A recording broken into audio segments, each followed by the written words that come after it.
My name's Noah. I'm 32, and I've learned that sometimes the worst kind of judgment doesn't come from strangers. It comes from the people who share your blood.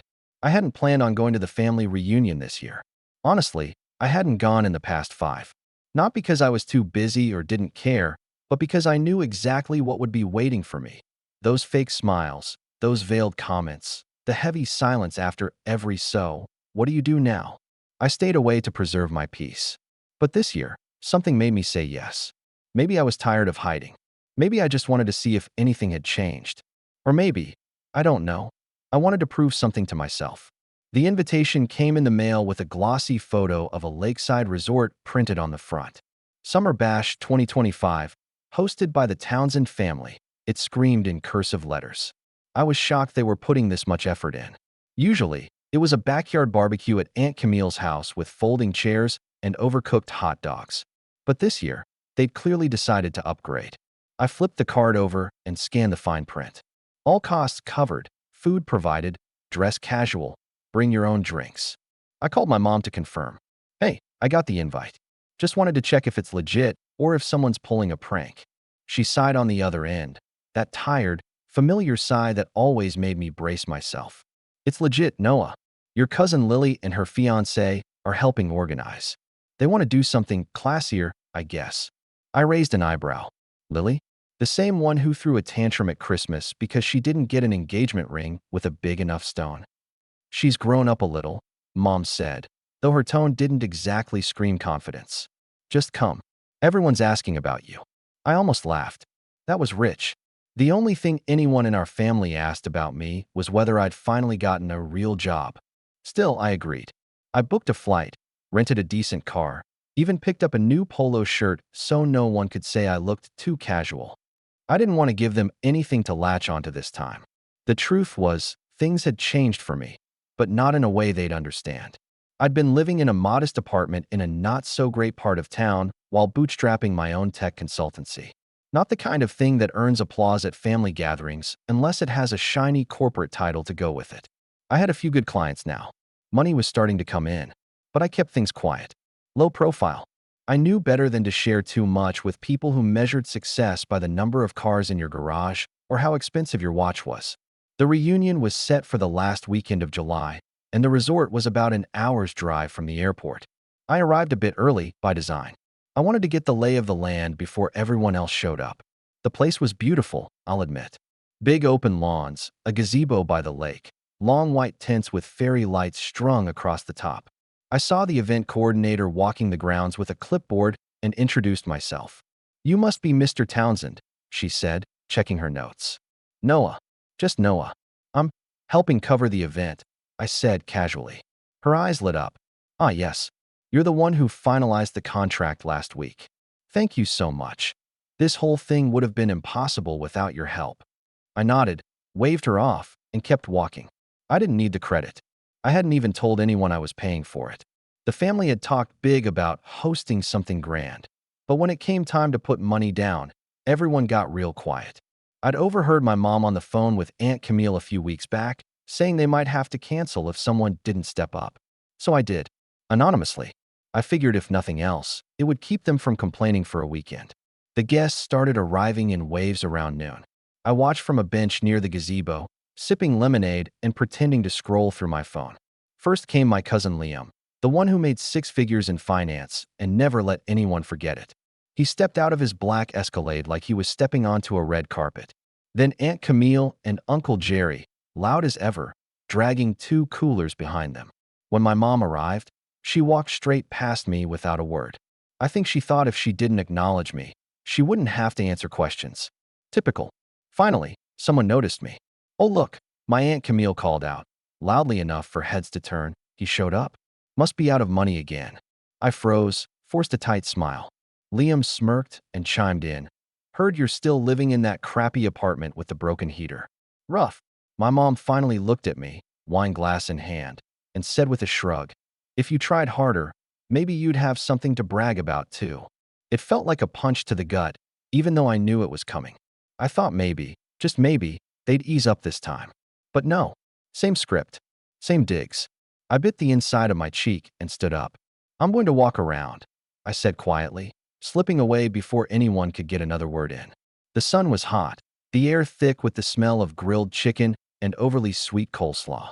Kids ran around screaming, the sound of laughter clashing with the storm brewing in my chest.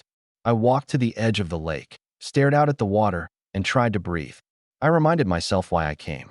Not for them, not for approval, just to be here, to see it through, and leave with my head high. But their words stuck, echoed. I thought of every night I'd stayed up working, of every bill I'd paid late to keep my company alive. I thought of how I'd bailed out my mom last year when her credit card debt spiraled, and she begged me not to tell anyone. I thought of the emails, the missed holidays, the burnout, and how none of it seemed to matter to them. Around 3 p.m., the food was served. Everyone lined up at the buffet tables, laughing, joking, piling their plates. I saw Camille grab 2 slices of pie, one for now and one for later. I saw Liam bragging about his new watch. I saw my mom sipping her second glass of wine, smiling like she belonged in a magazine ad for happy families. I walked back toward the tents, slow and steady. Something in me had shifted. I wasn't angry. I was clear. The event coordinator spotted me near the edge of the crowd. She smiled. Everything going well? I nodded, then leaned in. Hey, could you do me a favor? I said. Go ahead and cancel the payment. The card on file, it's mine. I'd like to pull it. Let them know they'll be covering it themselves now. She blinked, confused. You're sure? The full amount's still unpaid. I smiled. Completely sure. She hesitated for just a moment, then nodded slowly. Understood. I'll speak with the front desk. Should I let them know immediately? I glanced back toward the tables. Plates clinked, drinks flowed, and conversations rose to a humming crescendo of entitled laughter and self-congratulation. Nobody even noticed me. Nobody ever really did, until they needed something. No rush, I said. Let them finish their food. I walked away from the coordinator and took a seat on the far side of the tent, behind a row of potted palms, where I could still see everything without being in the middle of it. The heat had softened, and a lazy breeze drifted through the canopy. From where I sat, I watched as they clinked glasses and refilled their plates like royalty at a banquet. Lily stood to make a toast, wine glass held high. To family, she said, and to pulling off the fanciest Townsend reunion yet. We're leveling up, people. Everyone cheered. My mom raised her glass and gave a little whoop. Liam tossed back his drink and immediately reached for another. I checked the time. It had been about 20 minutes. Right on cue, I saw the event coordinator return, flanked by 2 resort staff. One of them had a clipboard, the other a folded invoice in hand. They made a beeline for my mom, who was too busy laughing at something my cousin had said to notice. I saw the moment the clipboard was set in front of her. The smile froze on her face. She blinked, then turned toward the coordinator with a look of confusion. Camille leaned in to listen. So did Liam. Voices dropped. Heads turned. Then I heard it, my mom's voice rising over the crowd. I'm sorry. What do you mean it wasn't paid? The coordinator, ever professional, spoke calmly but firmly. The card that was reserving the space was removed from the system this afternoon. Unfortunately, that means the remaining balance for the event, catering, tent rental, staffing, needs to be settled before we continue. My aunt's face turned pink. Wait, hold on. You mean someone was covering this? She turned to my mom. You said it was all taken care of. Liam was already on his phone, pulling up his banking app. You've got to be kidding. I didn't bring my wallet. I thought this was a done deal. My mom stammered. It was taken care of. I thought it was. Who was paying for it? They looked around. That's when I stood up and casually walked over, hands in my pockets, not rushing, just strolling. The moment I emerged from behind the palms, all conversation stopped. Even the kids quieted down. I could feel every pair of eyes on me, confused, cautious, calculating. I stopped in front of the table where my mom, Camille, Liam, and a few others sat. I tilted my head and smiled. What's going on? Camille was the first to speak. Apparently, someone pulled the payment on the whole event. I shrugged. Oh, yeah, that was me. My mom blinked hard. You? But you were the one who paid. For the deposit, the tent, the food, the music, yeah? I fronted everything. I said it simply, like I was talking about buying groceries. Didn't feel like making a big deal out of it. Camille gawked. Then why? Why cancel it now? I leaned forward slightly, keeping my voice low, calm. because I wanted to see how far the disrespect would go before someone said something kind. I looked at my mom. Turns out, it goes all the way to laughing at where I live and suggesting I have nothing to be proud of. Liam stepped forward, trying to recover the tone. Look, it was just some family banter. No one meant anything serious by it. I turned to him. Funny thing about banter. It usually only feels like a joke when it's not always aimed in one direction. No one said anything for a few seconds. Then Camille crossed her arms. You're punishing everyone for a couple of comments? Real mature. I gave her a slow nod. Sure, that's one way to see it. Another is that I gave you exactly what you think I'm worth, nothing. My mom looked stunned. Her mouth opened, but no words came.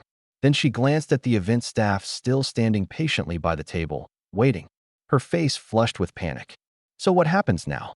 The coordinator answered. We'll need a card on file or payment in full to continue food service and keep the event space. I turned to go, but paused and looked back. Good luck figuring it out. Oh, and don't worry, I didn't cancel the ice cream truck. You'll still get dessert. I walked away, feeling more weightless with each step. I made it back to my rental car and sat inside for a moment, just breathing. I didn't leave right away. I wanted to see what they would do next, how quickly the joy would drain once the bill came due. I sat behind the wheel for a moment, the door still open, one foot on the gravel. I could hear the music dip into an awkward silence behind me, like someone had yanked the plug on a party just as it hit its peak. I didn't drive off yet. I tilted the rearview mirror so I could watch them. I needed to. After years of swallowing their smug superiority and those carefully wrapped insults, I needed to see what happened when the foundation cracked under them. They scattered at first, some going to their cars, some standing around aimlessly, looking for someone to blame. The energy shifted so fast, it almost gave me whiplash. Aunt Camille was arguing with the coordinator now, gesturing dramatically with her wine glass while trying to keep it from spilling.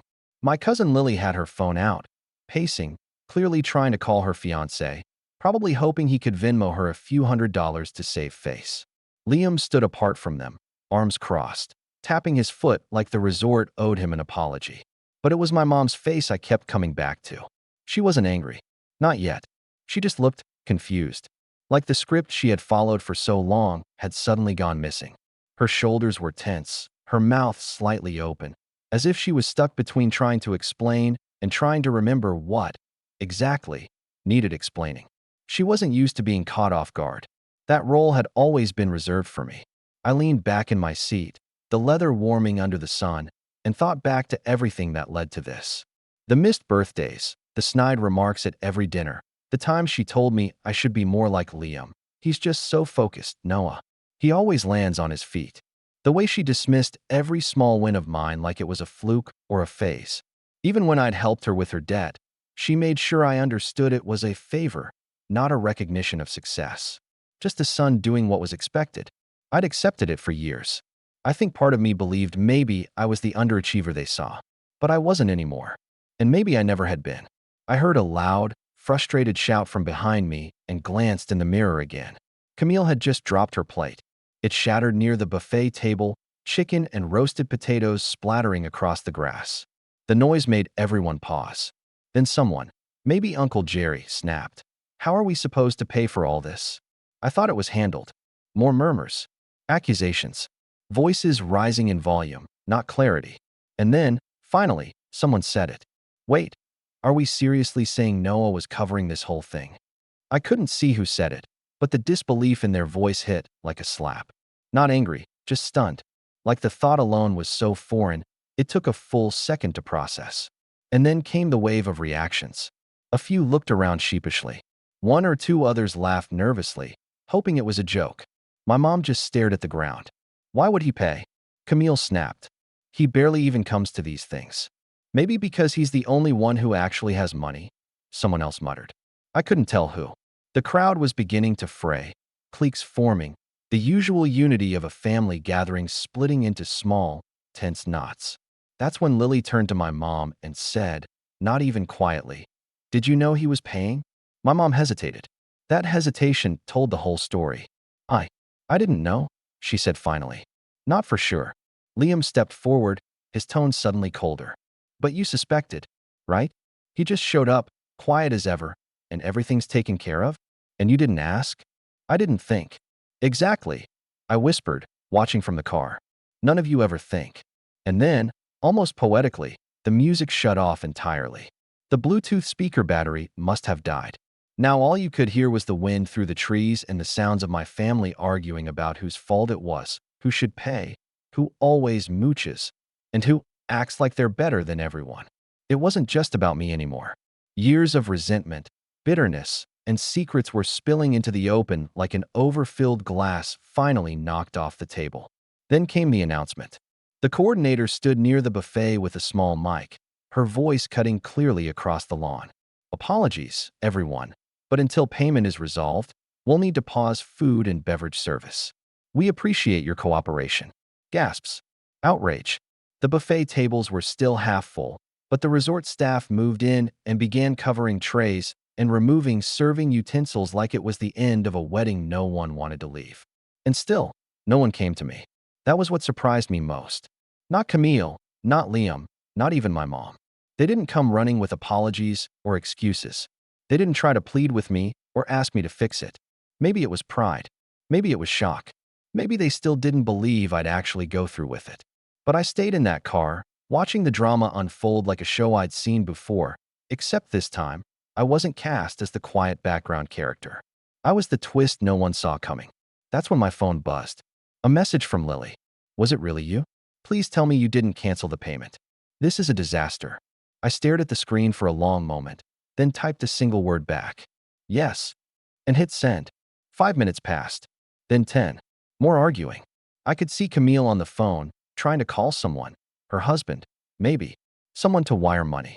My mom sat on a lawn chair, arms folded, looking like a balloon with all the air let out. For the first time in my life, she looked small. Then, finally, someone broke from the chaos and walked straight toward me.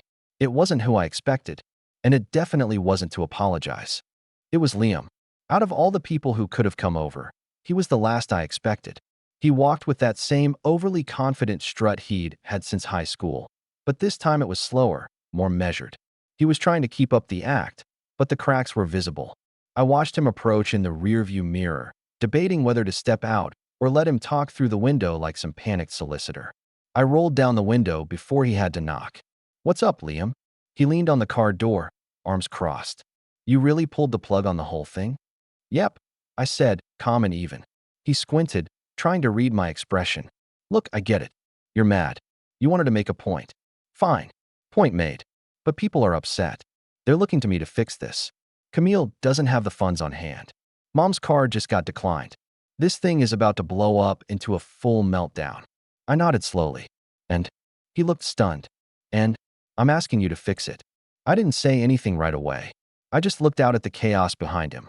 Aunt Camille yelling into her phone, Lily pacing and snapping at a staff member, the kids sitting confused near the now empty dessert table, asking when the cupcakes were coming. Then I looked back at Liam. "You want me to fix it after what everyone said?" He exhaled through his nose, visibly trying not to get snappy. "Come on, Noah. You know how this family is. People talk. You can't take every little thing so personally." I stared at him, deadpan. "You called my apartment a dump. My mom said I have nothing to be proud of." Camille openly mocked me. "You all treated me like a parasite, and you want me to fund your party so you can keep laughing at me between courses?" He shifted uncomfortably. "Okay, that was out of line. But let's be real. You've always kind of made it easy." I blinked. "Excuse me. You disappear for years. No updates. No job title anyone can understand. You show up looking like you just got off a bus." "I drove a rental," I said sharply. He waved that off. "Fine. But you acted like a guest, not someone footing the bill. It's like you wanted to be treated like a martyr." That's when I stepped out of the car. I stood face to face with him, not raising my voice, just letting my words cut clear. I didn't disappear. I was building something. Something you all mocked because it didn't fit your narrow definition of success. I've been busting my ass for years trying to get a business off the ground while covering mom's debt and paying for things no one else even knew about. He looked taken aback. "What debt?" "Don't worry about it," I said. "It's covered now. But I'm done covering for everyone, financially and emotionally." Liam looked away, finally out of comebacks. I could see it on his face, the realization that they'd misread me. For years. All of them. I stepped past him and walked toward the tent. Heads turned. Conversations stopped. I stood near the buffet tables, raised my voice just enough to command the space. I know most of you didn't realize this, but I covered the cost of this event. The deposit, the food, the rentals, everything. I did it quietly because I thought, maybe if I just showed up, things would be different. Maybe if I contributed without needing recognition, I'd finally be seen as part of the family again. But all I got was the same condescension and judgment. So yes, I canceled the payment. Not out of spite, but out of self-respect. And I'm not fixing it. There was silence. For a long beat, no one said a word. Then my mom stood up, slowly. Her expression unreadable. "Noah," she said, "why didn't you just tell us?" "Because you wouldn't have believed me," I replied, simply. "You never have." She took a step forward. "I didn't know you were struggling. I thought you didn't want to be part of things anymore." I laughed, bitterly. "You thought I didn't want to be part of things? I used to call you just to chat. You'd rush me off the phone. At holidays, I'd get a stocking with socks while Liam got designer watches. I was always the afterthought. Eventually, I stopped showing up because it hurt too much to pretend I was welcome." Her eyes began to well up. But I didn't stop. I worked from a tiny apartment with a broken heater to build something on my own. And I did. I have clients now. I have freedom. I have peace. And none of you know that, because you never bothered to ask. Lily piped up from the side. "You should have said something." I did. Just not loud enough for any of you to hear. That landed harder than I expected. There was a long, pregnant pause. Then Aunt Camille scoffed. "So what? We're all supposed to apologize now." I looked her dead in the eye. "No, you don't have to. But I'm not funding this show anymore. And if that makes me the villain of the day, so be it." I turned to go. That's when my mom's voice cracked across the tent again. "Noah, wait." I stopped. She walked toward me, slowly, almost cautiously. She looked so much smaller than I remembered. Maybe because I wasn't the same, either. I'm sorry," she said. "I didn't realize how much I hurt you. I thought I was being hard on you because I wanted you to succeed. I didn't see that you already had."